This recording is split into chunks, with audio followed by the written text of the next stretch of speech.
그냥 찬양 감사하고, 하나님은 사실 완벽하고 완전한 사람을 찾아서 쓰는 적이 없어요. 하나님은 언제나 좀 모자라고 실수투성이고 때로는 깨어지고 때로는 상처 입은 사람들을 찾아서 그 사람들을 고쳐서 다듬어서, 그래서 하나님의 귀한 사역자로, 동역자로, 하나님의 일꾼으로 세워주시는 줄로 믿습니다. 또 우리 목사님 너무 잘해서 너무 잘하면 우리 다른 분이 기가 죽어서 잘 못하잖아. 그런데 이제 또 이렇게 가끔 실수를 해줘야 또 다른 분도 위로가 돼서 또 잘할 수가 있어서 감사하고, 또 너무 감사한 거는 또 가사를 딱 잃어버리니까 우리 성도님들이 또 같이 눈치 빠르게 딱 같이 불러주셔서 얼마나 감사한지. 그게 아마 우리 파고다 교회가 가지고 있는, 다른 교회가 없는 우리만에 가지고 있는 아마 좋은 장점이고 특징이 아닐까 이렇게 생각합니다. 이 세상 사람들 중에는요 100% 완벽하고 100% 온전한 그런 좋은 사람도 없고요, 또 100% 잘못돼서 100%다 나쁜 사람도 없습니다. 그러니까 진짜 좋은 사람도 없고 진짜 나쁜 사람도 없다 이렇게 얘기할 수 있죠. 오직 완벽하신 분, 완전하신 분은 오직 전능하신 하나님 예수 그리스도 한 분만이 우리 인생에 완전하신 분인 줄로 믿습니다. 10가지를 다 좋은 것을 가지고 있으면서도요, 그러면서도 한 가지 굉장히 치명적인 약점이 있으면 다 좋은 사람인 것 같은데 한 가지 치명적인 나쁜 사람이면 때로는 그 한 가지 나쁜 것이 10가지를 잡아먹어서 그 사람은 나쁜 사람이다 라고 인식되는 경우가 많습니다. 평가를 그렇게 할 수도 있어요. 또 반대로 10가지는 다 이렇게 좀 모자라고 좀 잘못되고 좀 짜증스럽고 그런데도 불구하고 한 가지가 너무 그 사람의 인격을 이렇게 대변해 주는 것 같은 참 좋은 것 가지고 있으면 그 사람을 말할 때는 그 사람은 참 좋은 사람이다 그렇게 얘기해요. 뭐 어떤 사람은 좋은 것이 50일이고 나쁜 것이 49일 수 있고요, 또 어떤 사람은 나쁜 게 50일이고 좋은 게 91일 수가 있어요.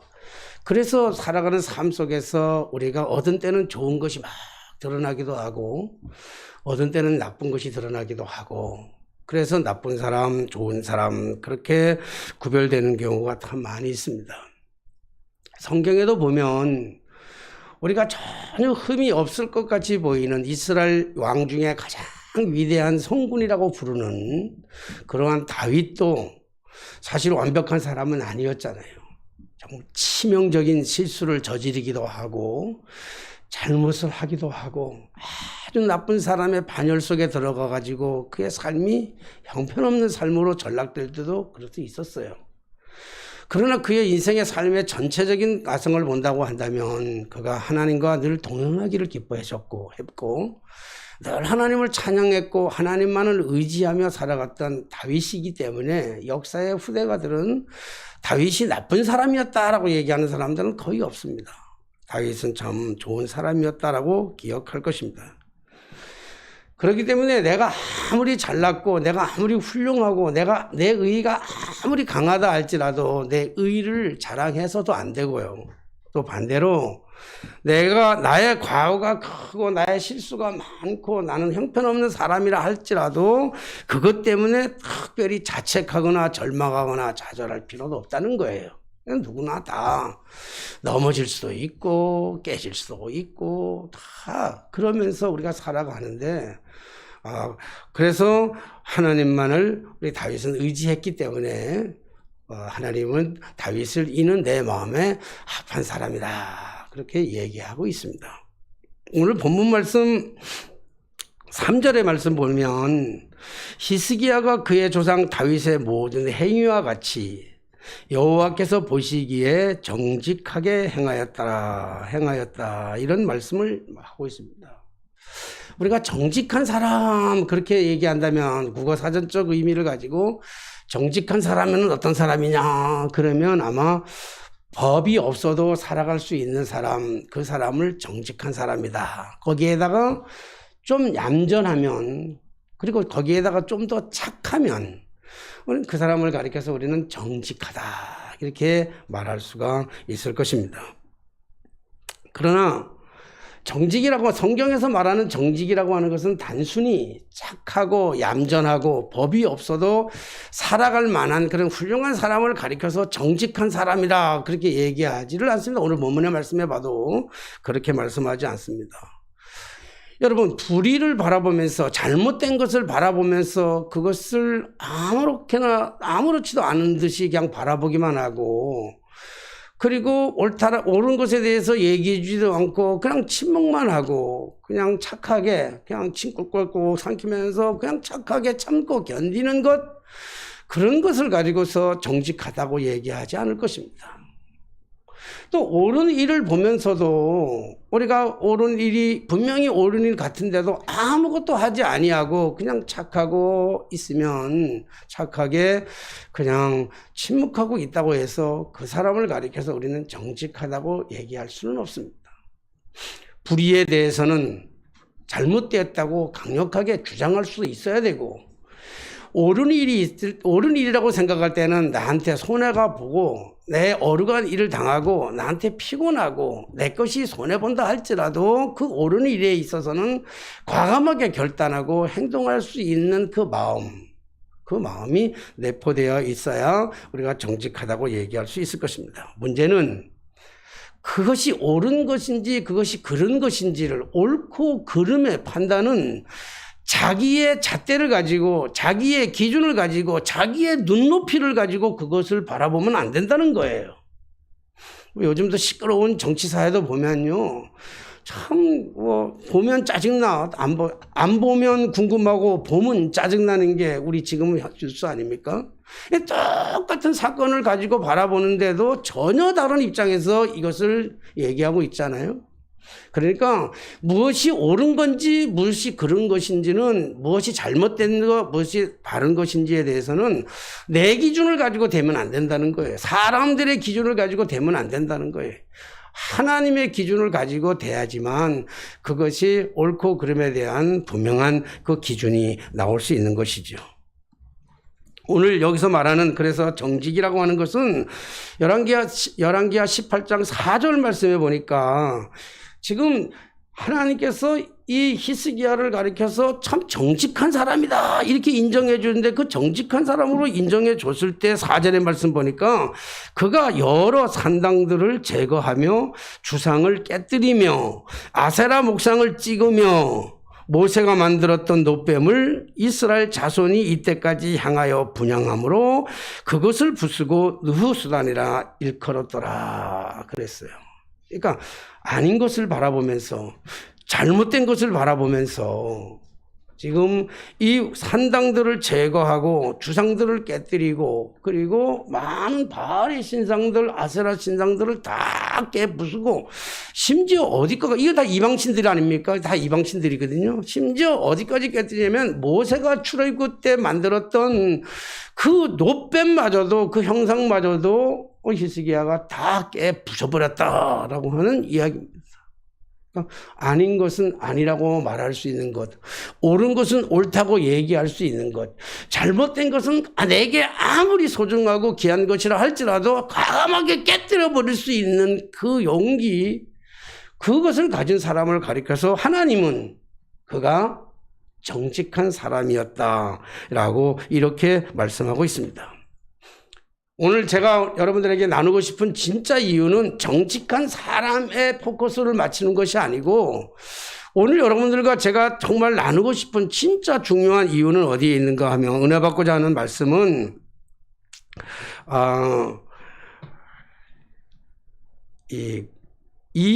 16절 말씀 이해합니까? 6절 말씀, 7절 말씀, 6절에서 7절 말씀에 보면 여호와께서 그와 함께 하심에 그가 어디로 가든지 형통하였더라. 저가 아수르 왕을 배반하고 섬기지 아니하였고 그랬어요. 오늘 저와 여러분들이 정말 우리가 나누고 싶었던 은혜 받을 말씀이 뭐냐면 바로 이 말씀이에요. 아수르 왕을 배반하고 그를 섬기지 아니하였다라고 하는 이 말씀입니다. 사실 이 말씀은 아수르 왕을 배반하고 섬기지 않았다고 하는 이 결단과 이 행동은 모세의 노뱀을 깨뜨리는 것보다도 훨씬 더 힘들고 어려운 일입니다. 지금 아수르 왕을 배반했다라고 하는 것은 굉장한 문제입니다. 왜 이것이 문제인 거냐 하면 이것을 알려면 이스라엘의 배경을, 이 사건의 배경을 우리가 조금 이해하는 게 좋습니다. 오늘 이 배경을 보면은 이스라엘의 이 역사적 배경이 관에 들어가 있는데 이스라엘의 역사적 배경은 말 그대로 슬픈 역사입니다. 이스라엘 백성들의 이 슬픈 역사는, 아픔의 역사는, 고통의 역사는 단지 어제 오늘의 이야기가 아니라 전날부터 430년, 500년을 거쳐 올라가가지고부터 이스라엘의 아픈 역사는 시작되는 거죠. 요셉의 이후에 이스라엘 백성들이 애굽의 종살이로 시작하잖아요. 430년이라고 하는 기나긴 종살이 속에 자유가 억압되고 진짜 행복을 다 잃어버리는 종살이의 삶을 430년 동안 살아가는 그 삶의 그 모든 과정이 슬픈 역사, 아픈 역사, 괴로운 역사 아니겠습니까? 그러다가 잠깐 동안 출애굽이라고 하는 이스라엘에서 해방되는 출애굽의 그 기쁨, 감격을 며칠 동안은 누릴 수 있었지만 며칠 만에 닥쳐진 것은 홍해 앞바다, 그리고 홍해를 건너가서 40년이라고 하는 기나긴 생활 동안에 광야의 고통스러운 삶을 살아가야 했고, 그리고 가나안 땅에 들어가서도 그들에게는 진정한 평안과 기쁨은 없었습니다. 이스라엘 백성들이 430년 동안 혹은 광야에서 40년 동안 그렇게 유리하면서 고통당할 수밖에 없었던 그 이유는 딱 하나밖에 없더라고요. 성경을 다 찢어봐도 이스라엘 백성들이 그 오랜 세월의 슬픈 역사를 가지고 갈 수밖에 없는, 하나님께서 아브라함을 불러내서 아브라함을 통해서 하나님의 자녀로 삼으시고 하나님의 자녀로 삼은 하나님의 백성들이 살아가는 삶의 여정을 하나님이 슬픈 역사로 만들어가고 싶어 하지는 않을 거예요. 바로 생각해 보세요. 우리가 자식을 낳았는데 자식을 낳아서 아무리 못된 자식이라 할지라도, 아무리 잘못된 자식이라 할지라도 그 자식이 슬픈 삶을 살아가는 것, 아픈 삶을 살아가는 것, 고통스러운 삶을 살아가는 걸 기뻐할 아버지가 엄마 아버지가 세상에 어디 있겠어요. 하나님은 아브라함을 불러내가지고 아브라함을 통해서 하나님의 백성들에게 영원한 행복과 기쁨과 삶의 만족과 희열과 그 은혜를 주시기 위해서 부르셨는데, 이스라엘 백성들이 살아간 삶의 여정을 보면 감격과 기쁨과 삶의 희락을 느끼기보다는 늘 고통과 아픔과 슬픔의 역사의 과정이 점철된 것들을 우리가 볼 수 있는데, 그 이스라엘 백성들이 고통을 당할 수밖에 없었던 이 슬픈 역사를 가지고 올 수밖에 없는 한 가지 이유가 있는데, 그 한 가지 이유는 원망과 불평이라는 거예요. 그들의 삶 속에는 한 번도 감사라는 게 없더라고요. 주신 것에 대한 감사, 지금의 감사, 주실 것에 대한 감사가 그들에게는 없어요. 늘 현실 속에서 눈에 보이는 것들을 바라보면서 입만 열면 불평이에요. 지난번에도 말씀하셨잖아요. 만나를 주면 먹을 것이 없다고 소리치고 불평하는 저들에게 만나를 주면 만나를 주셔서 감사합니다 먹는 게 아니라 만나를 먹으면서 고기가 없다고 불평하는 거예요. 고기를 줬더니 고기가 질기다고 불평하고, 고기가 이 사이다 끼인다고 불평하고, 그리고 물이 없다고 불평하고, 마늘이 없다고 불평하고, 양파가 없다고 불평하고, 모든 삶에 전부 입만 열면 불평하고, 입만 열면 악평하고, 입만 열면 남 탓하고, 입만 열면 이런 삶을 살아갈 수밖에 없는 그 이스라엘 백성들에게 좀 감사하면서 살아라 제발. 내가 다 주지 않냐, 미래는 내가 책임져 주지 않느냐, 감사하며 살아라고 하는 얘기를 끊임없이 했던 세월의 삶이에요. 그러다가 가나안 땅에 들어가서조차도 이스라엘 백성들이 또 불평해요. 가나안 땅을 정복하고 나서도 그들이 불평하는데, 이번엔 또 무슨 불평을 하는가 하면 왕이 없대요. 지금까지 하나님이 왕 노릇 해주셨잖아요. 하나님이 모든 걸 책임져 주셨잖아요. 하나님이 지키시는 도성보다 더 완벽한 도성이 어디 있겠어요? 하나님이 지켜주시는 삶보다 더 완벽한 삶을 살아가는 사람이 어디 있겠어요? 하나님이 우리의 모든 삶의 모든 문제를, 우리의 집, 우리의 도성, 우리의 성읍까지 다 하나님께서 지켜주시는데도 불구하고 이스라엘 백성들은 이 가나안 땅에 정착해 있는 다른 사람들을 보니까, 그리고 이 주변 국가 나라들을 보니까 왕이 있으니까 너무 좋아 보이거든요. 그러니까 우리도 왕 달라고 그럽니다. 왕을 달라고. 그러니까 왕을 달라고 하는 것 자체가 그게 불평인 거예요.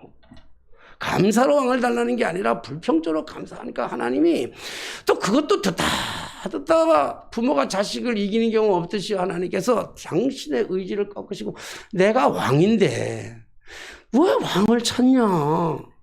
그럼에도 불구하고 아니 보이는 왕을 달라니까요. 그러니까 하나님께서 그럼 그 보이는 왕을 줘라. 그래서 사무엘을 통해서 주신 왕이 누구냐면 기스의 아들 사울 왕을 세우셨어요. 사울 왕도, 그리고 왕이 되고 나서 왕이 돼서 권력을 갖게 되니까 사람이 변질되는 거예요. 아무리 좋은 사람이라 할지라도 왕권을 누리게 되면, 권력을 누리게 되면 그때부터는 변질되기 시작하고, 변질된 왕을 누가 좋아하겠어요. 그러니까 결국은 사울 왕이 그 왕의 왕정 정치를 그리 오래 못 갑니다. 그리고 하나님께서 그를 폐하시기로 작정하시고 그 다음 세우는 게 누구냐면 다윗 왕이잖아요. 다윗 왕이, 아까도 말씀드린 다윗 왕도 실수가 많지만, 그러나 다윗 왕은 그 실수 투성이 속에서도, 잘못 투성이 속에서도 온전히 그가 생각하는 것은 하나님만을 바라봤어요. 시편에 보시면, 시편 보세요. 시편은 자기가 죄악 가운데서도 감사하다고 그래요. 자기가 그 고통의, 그 긴 고통의 숲 가운데서도요, 정말 어찌할 뻔 한치 앞을 내다볼 수 없는 상황 속에서도 다윗은 하나님께 입만 벌리면 다윗은 감사하다고 그래요.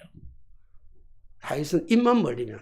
시편 보면 그래요. 다윗은 어떤 상황이 와도, 너무 힘든 상황, 고백은 해요. 하나님, 나 이거 너무 힘듭니다. 나를 대적하는 사람, 나를 죽이려고 하는 사람들이 올무를 봐놓고 덫을 만들어 놓고 나를 죽이려고, 난 죄가 없는 것 같은데 사람들을 난 다 죽이려고 난 난리가 납니다. 하나님, 내 입천장이 다 둘러먹고 내 심장이 다 터지고 내 뼈조각이 다 마르는 같은 이 아픔 속에서도 내가 하나님을 찬양하는 것은, 내가 하나님을 감사하는 것은 하나님이 나와 동행하기 때문입니다. 하나님은 나의 목자시기 때문입니다. 이렇게 고백하잖아요. 어떠한 상황을 가지고 와도 감사하는 거예요. 원망과 불평이 없어. 그러니까 하나님께서 다윗 시대는 나라가 흥왕하게 만듭니다. 가장 흥왕하게 만나요. 그러나 치명적인 실수는 하잖아요. 우리아의 아내 밧세바를 범함으로 말미암아 제7계명도 범하기도 하고 살인죄를 저지르기도 하고, 이런 치명적인 잘못을 저질렀음에도 불구하고, 그럼에도 그 잘못 앞에 보세요. 그 잘못 앞에 다윗은 철저하게 해결을 해요. 얼마나 가슴을 찢으며 통곡하면서 그가 울었던 눈물이 얼마나 많았으면, 내 눈물이 내 침상, 내 침대를 띄운다 그랬어요. 내 침대를 띄운다. 얼마나 많이 울었으면, 얼마나 가슴을 후벼 파고 울었으면, 자신의 죄악을 얼마나 많이 울었어요. 여러분, 이 시대의 가장 심각한 문제는요, 잘못하는 게 문제가 아니라 잘못한 것을 깨닫지 못하는 게 훨씬 더 문제라는 거예요. 왜? 그것이 잣대가 자기 잣대이기 때문에 그래요. 우리 정부에서, 지금 우리나라에서 정치에서 제일 많이 쓰는 단어가 뭡니까? 내로남불이잖아요. 내가 하면 로맨스, 남이 하면 불륜. 그게 뭐예요? 전부 다 내 기준의 잣대를 가지고 얘기하기 때문에 그래요. 자, 그러니까 이스라엘 백성들이 사울 왕을 거쳐서 다윗 왕을 거쳐서, 그래서 왕정 정치가 좋을 줄 알았는데 그 왕정 정치도 오래 못 가요, 사실은. 그리고 다윗이 죽은 다음에 누가 되냐면, 밧세바의 아내, 우리아의 아내 밧세바에서 난 솔로몬이 왕정 정치를 하잖아요. 솔로몬이 굉장히 훌륭한 일을 많이 했죠. 지혜의 왕이기도 하잖아요. 그래서 지혜가 하도 좋아서, 다윗의 지혜가 너무 좋아가지고, 저는 한편으로 우리 큰아들 이름 지을 때 다윗의 용기와 솔로몬의 지혜를 가지라, 그래서 다솔이라고 이름을 전했는데 조금은 후회해요. 왜냐하면 솔로몬이 마지막 말년이 별로 좋지 않아. 말년의 삶이. 그래서 솔로몬의 지혜만 배웠으면 좋겠어. 우리 다솔이 얘기는 솔로몬의 지혜만 배우고 솔로몬의 어떤 삶의 전부는 안 배웠으면 좋겠다, 이런 생각이 드는데, 그래서 솔로몬 왕이 죽으면서 나라가 분열되잖아요. 그죠? 나라가 딱 두 나라로 같은 이스라엘이라고 하는 나라가 분열됩니다. 이제 여기서부터 우리가 조금 귀담아 들어야 돼요. 같은 나라인데 우리나라 조선이라고 하는 나라 속에 북한과 남한 이게 나눈 것처럼 이제부터 조금 들어야 되는데 두 나라가 갈려지게 돼요. 하나의 이스라엘이 두 개로 쪼개진단 말이에요. 솔로몬이 죽으면서. 그래서 한쪽은 북이스라엘이라고 얘기하고 한쪽은 남유다라고 얘기해요. 북인민조선국 얘기하고 남쪽은 대한민국 이렇게 얘기하는 것처럼 북쪽은 그냥 왜냐하면 지파가 여러 지파가 모여 있어서 북쪽은 그냥 이스라엘이라고 하는 이름을 그냥 가져가고 그리고 이쪽에는 남유다라 이렇게 얘기를 해요. 남유다. 그러니까 남유다라고 얘기해도 그건 여러분들이 똑같이 이스라엘이구나라고 생각하면 돼요. 이스라엘 나라 중에 갈라진 나라예요. 남쪽과 북쪽이 갈라져 있는 이 두 나라인데 이 왕이 달라지잖아요. 갈라진단 말이에요. 그래서 그 다음에 그리고 갈라진 다음에도요, 여전히 전쟁, 크고 작은 일들이 계속 일어나요. 서로 싸워. 서로 잘났다고 싸우고, 서로 영토를 좀 더 갖겠다고 싸우고, 둘이 싸워. 맨날 싸워. 그래서 그들에게는 진정한 평화와 진정한 기쁨이 없어요. 진정한 안식이 없어. 매일 싸우니까. 그러다가 북이스라엘의 18대 왕, 북이스라엘의 18대 왕인 베가라고 하는 사람이 왕이 돼요. 이때 베가가 그 옆에 있는 아람 왕 르신을 찾아가가지고 야 우리가 남유다 저놈들을 다 잡아먹으려고 그러는데 우리 힘으로는 좀 모자라는 것 같다. 그러니까 니네가 좀 우리에 도와달라. 쉽게 말해서 북한이 러시아나 중국에 가가지고 남한을 침공해야 되겠는데 너 우리 좀 도와줄래? 이 역사를 보면요. 이스라엘 역사를 보면 우리나라 역사하고 너무 재밌어. 이해하기 쉬워요. 그러니까 좀 중국이나 러시아에 가가지고 야 우리 좀 도와달라. 그래서 조약을 맺어요. 조약을 맺어요. 그래서 두 나라가 연합을 해가지고 이 아람 군대라고 하는 나라하고 이 북이스라엘의 이 군대하고 이 베가 이 왕을 중심한 이 나라가 지금 누구를 쳐들어가면 남유다를 쳐들어온다는 전략을 오늘 히스기야 왕이 그 얘기를 들었어요. 히스기야 아니라 아기스라고 하는 것은 누구냐면 아하스 왕인데 아하스 왕은 그때 남유다의 왕이었어요. 베가 왕 때 남유다의 왕이 아히스였는데 아히스는 누구냐면 오늘 우리 본문에서 말하는 히스기야의 아버지예요.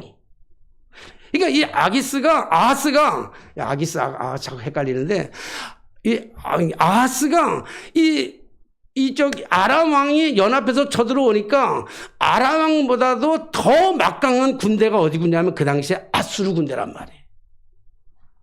이거 우리가 더 이해하기 쉽게 한다면 우리가 지금 미국에 가가지고 조약을 맺어요. 평화 조약을 맺는 거야. 그래서 야 저기 지금 아람 군대하고 저 북이스라엘이 지금 우리를 넘어오는데 침공에 들어오는데 우리 힘으로는 지금 막을 길이 없다.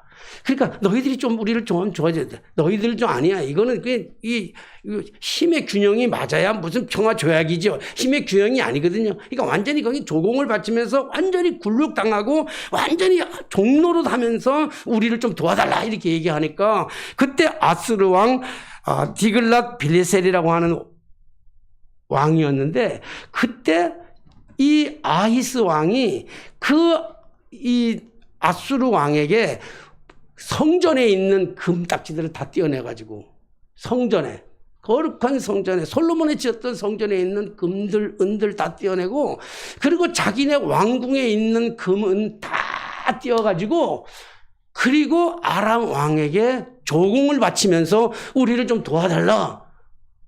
그러니까 이 아람 왕이 아니라 이게 아수르 왕에게 그러니까 아수르 왕이 그 얘기를 듣고 알았다. 그리고는 나가서 싸우면서 아람 왕을 쳐붓습니다. 그때 아람 왕 르신이 아수르 왕에게 패배를 당하면서 결국은 전쟁이 끝나고 그 르신은 그 자리에서 죽습니다. 그래서 전쟁은 당분간 끝나요. 그 싸움은 끝난다고요. 자, 그리고 싸움이 끝난 다음에 승리하고 나니까 이 아히스 왕이 히스기야의 아버지 아하스 왕이 고맙잖아요. 싸워서 이기니까 고마우니까 그 고마웠다는 뜻으로 감사의 인사를 전하고 또 선물을 가지고 이제는 지난번에는 사신을 보냈지만 이제는 자기가 직접 다메섹으로 올라갑니다. 디글랏 벨레셋 왕을 만나기 위해서. 그래서 가보니까 그 나라에 가보니까 아수르 땅으로 가보니까 제일 먼저 들어온 게 뭐냐면 이게 제단인 거예요. 그들 이방인들이 섬기는 제단을 보면서 깜짝 놀란 거예요.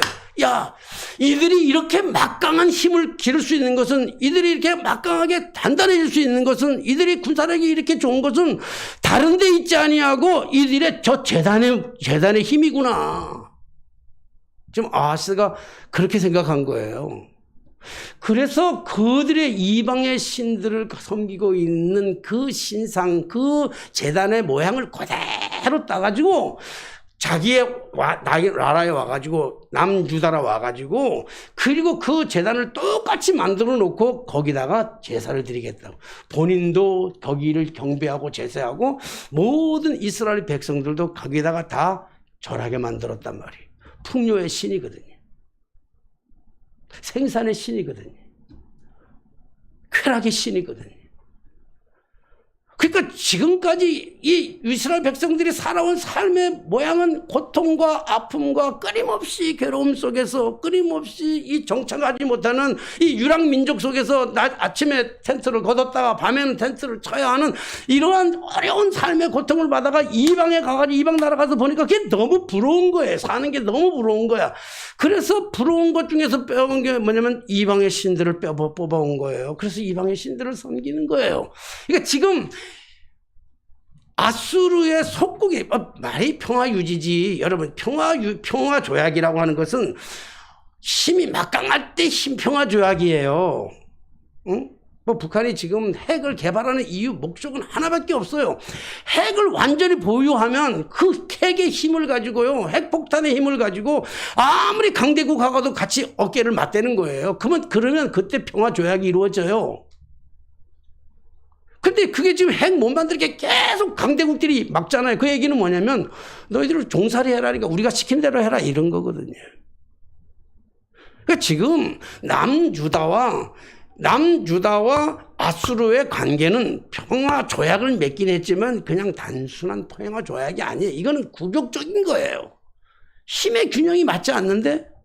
그리고 얼마 안 있어서 북이스라엘이 이 아수르에 의해서 완전히 망해버려요. 나라가 없어져 버려요. 그만큼 강대한 나라가 아수르예요. 그러면 그 아수르라고 하는 나라에 이스라엘 남유다의 왕으로 등극한 25살의 나이에 등극한 히스기야의 입장에서는요, 당연히 가서 조공을 드려야 되고 당연히 그 발 앞에 무릎을 꿇고 당연히 그 앞에서 설설 기어야 당연한 거잖아요. 그래야 자기의 정치적인 것이 보장이 되는 거 아니에요? 그래야 그 정치적인 보장이 돼야 자기가 데리고 있는 모든 백성들에게 평화와 안전을 지약을 해줄 수 있잖아요. 그러려면 이 아수르 왕도 배반하지 말아야 되지만 더 중요한 거는 아수르에 섬기는 신을 배반하면 안 돼요. 아수르들이 섬기는 신을 숭배해야 된단 말이에요. 그런데 25살의 임금이 된 이 남유다의 왕이 된 이 히스기야가 왕이 돼가지고 한 것이 무엇이냐면 이방의 신들을 다 깨부셔버리는 거예요. 이방의 신들을 다 깨부셔버려. 그리고 심지어 그렇게 애주중주하게 했던 이거 정말 중요한, 어떤 교회 목사님은 한 2년 만에 쫓겨났다 그러더라고, 옛날에. 그래, 왜 쫓겨났냐 그랬더니 이 강대상을 저쪽으로 옮겨놨다고 쫓겨났대. 강대상을 저쪽으로 옮겨놨다고. 여러분, 이게 그만큼, 이게 강대상 사놨는데 누가 사줬는데 목사가 와가지고 마음에 안 들어서 버리고 딴 사람들은요, 그것 때문에도 문제 생긴단 말이에요. 응? 그러니, 여러분, 모세가 불뱀이 나왔을 때 노뱀을 쳐다봐서 다 살았을 때 그 노뱀이라고 하는 것이 얼마나 대단합니까? 그걸 없앴어요. 그걸 깨부셨다고요. 그것도 대단히 하나님이 그걸 보고 너무 기뻐하시는 거예요. 이방의 신들을 깨뜨리고 나 아닌 다른 우상을 섬기고 심지어 내가 허락한 그 노뱀이라 할지라도 그거 섬기는 걸 원하지 않았던 히스기야를 보면서 하나님이 얼마나 기뻐하셨겠어요. 응? 그러니까 그가 정직하게 행했다 그러죠. 정직하게. 그리고 나서 더 기뻐하셨던 거는 뭐냐면 오늘 히스기야가 아수르 왕을 배반했다 그랬어요. 왕이 자기의 정치적 그 배경에 가장 힘이 될 만한 이 아수르 왕을 배반했다. 이거 죽기로 작정한 거예요. 죽으려면 뭘 못하겠어요? 잠자는 호랑이 코털을 못 건들겠어요? 응? 근데 히스기야가 아수르 왕을 배반했다고 그러는데 왜 배반했을까? 왜? 오늘 우리 궁금하잖아요. 왜 히스기야는 아수르 왕을 배반해? 죽을 줄도 모르는데 아수르 왕에 의해서 죽을 수도 있지만요. 자기 백성들에게 의해서 죽을 수도 있어요. 우리나라에 보면 그런 게 많잖아요. 응? 다른 나라한테 조공 안 드린다고 그래가지고 그 신하들이 그러면 우리 죽습니다. 그래가지고 막 난리가 치는 것도 많잖아요. 응? 죽을 줄도 모르는 이게 완전히 폭동이 일어날 줄 모르는 이런 상황 속에서도 왜 히스기야는 아수르 왕을 배반했을까? 이게 궁금한 거예요. 도대체 무엇이 히스기야의 그 무엇이 이 배반할 수 있도록 만들었을까? 궁금하잖아요. 여러분들이 궁금하지 않으면 이미 여러분들은 답을 알고 있고요. 근데 사실은 이 궁금한 해답이 오늘 성경에 궁금한 건 성경에서 찾아야 되는데 성경에서 이미 정확하게 답이 나와 있어요. 그 답이 뭡니까? 성경의 답이 열왕기하 18장 5절로부터 6절 말씀까지 보면 거기 있다고요. 자, 5절부터 6절 말씀까지. 자, 영상으로 보내주시는 분들 같이 하면 좋겠지만 어제 우리 한번 읽어볼까요? 5절부터 6절까지. 자, 찾아서 한번 같이 읽어봅니다. 시작.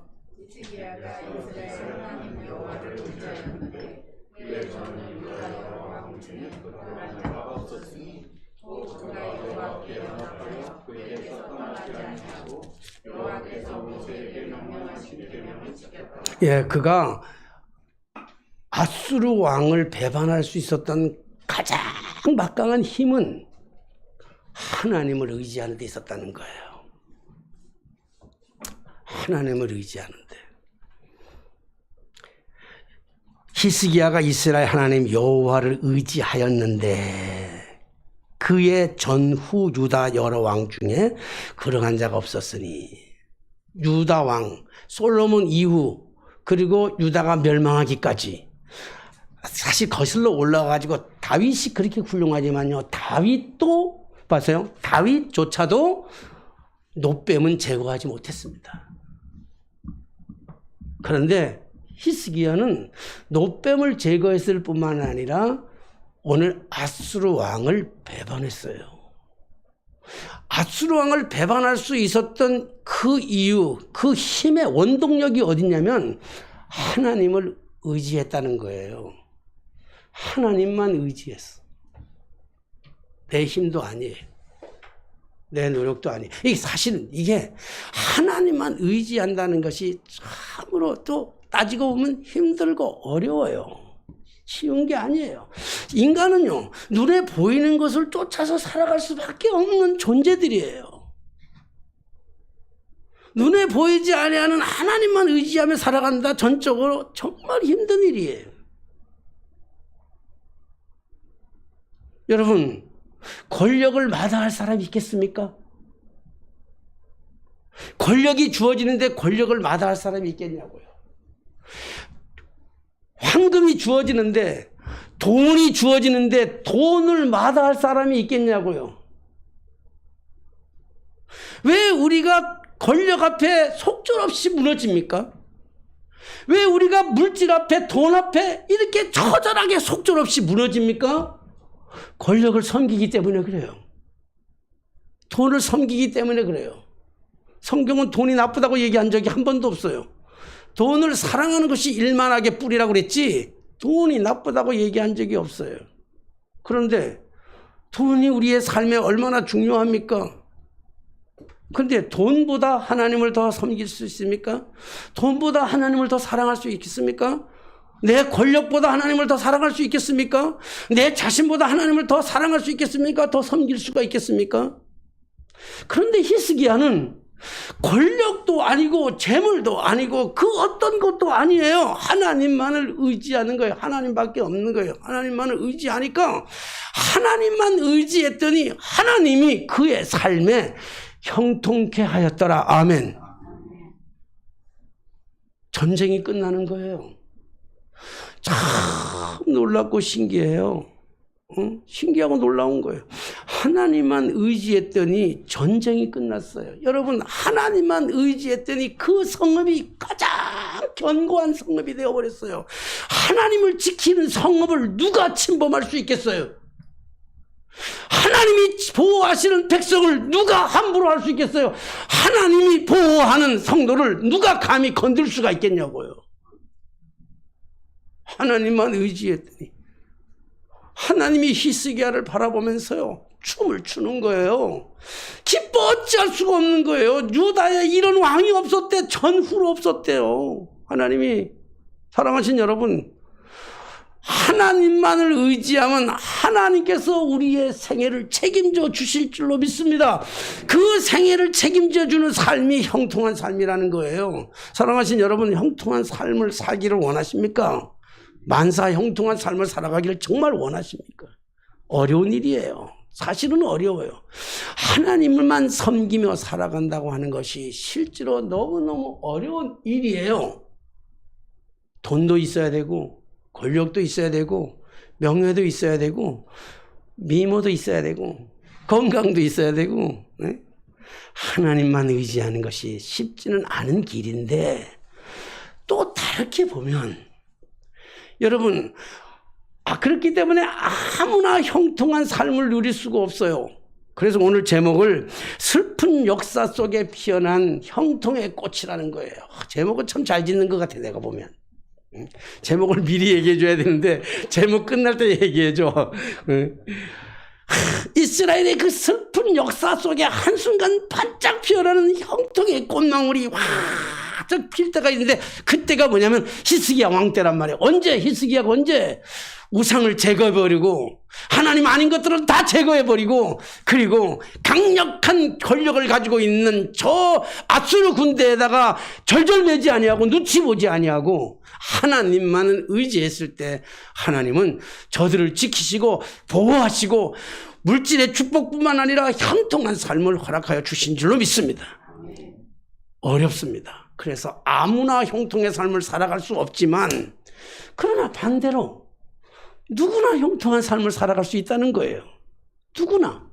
어떤 사람이나 신분여유를 막론하고 어떤 사람이든지 하나님만 의지하면 하나님만 바라보면 하나님만 찬양하면 하나님께만 경배하면 하나님께 우리의 입술을 불러 열어 찬양하고 그 하나님 지나온 모든 삶의 과정은 힘들고 어렵고 괴롭고 오늘의 삶이 나를 미치게 만들지만 너무 힘들어서 그러나 오늘의 삶이 지난 내일의 삶은 하나님께서 나의 삶을 형통케 해 주실 거라고 하는 그 강력한 믿음 때문에 감사의 노래를 부를 수만 있다면 그러면 하나님께서 우리에게 형통한 삶을 축복의 열매로 분명하게 주실 줄로 믿습니다. 고난 속에 슬픈 역사 속에 피는 꽃 도저히 안 필 것 같지만 형통의 꽃은 안 필 것 같지만 하나님이 함께 하시니 피어나게 될 수밖에 없는 사랑하신 성도 여러분, 하나님만 섬긴다는 것이 이 세상을 살아가는 지금 이 시대 속에는 너무너무 힘들고 고통스러운 일이지만 그러나 좀 어려워도 좀 힘들어도 좀 늦게 가는 것 같아도, 조금 손해보는 것 같아도 하나님만 의지하며 나아갈 때 하나님의 형통의 축복의 꽃이 여러분의 삶의 일터에서, 여러분들의 자녀들 속에서, 여러분들의 신앙의 속에서 아름답게 활짝 피어나는 축복의 역사를 보게 되는 그 아름다운 신앙이 여러분들에게 있어지게 되시기를 주님의 이름으로 축원합니다. 기도하겠습니다. 늘 우리와 동행하시며 늘 우리와 함께 하시기를 기뻐하시는 전능하신 주님, 하나님은 끊임없는 사랑으로, 끊임없는 은혜로, 끊임없는 축복으로 우리 곁에서 위로하시고 격려하시고 그리고 다듬어 주시고 보호해 주시지만, 우리가 눈에 보이는 것들 때문에 속절없이 만드는 물질, 속절없이 만드는 권력, 속절없이 만드는 우리의 명예, 속절없이 만드는 내 자존감 때문에 우리는 무너질 때가 얼마나 많은지 모릅니다. 주여, 히스기야의 그 믿음, 히스기야의 그 하나님을 섬기려고 하는 그 아름다운 마음이 오늘 우리에게 있어지게 하여 주셔서 우리의 남은 평생의 삶이 하나님이 지키시고 보호하는 형통의 삶이 되게 하여 주옵소서.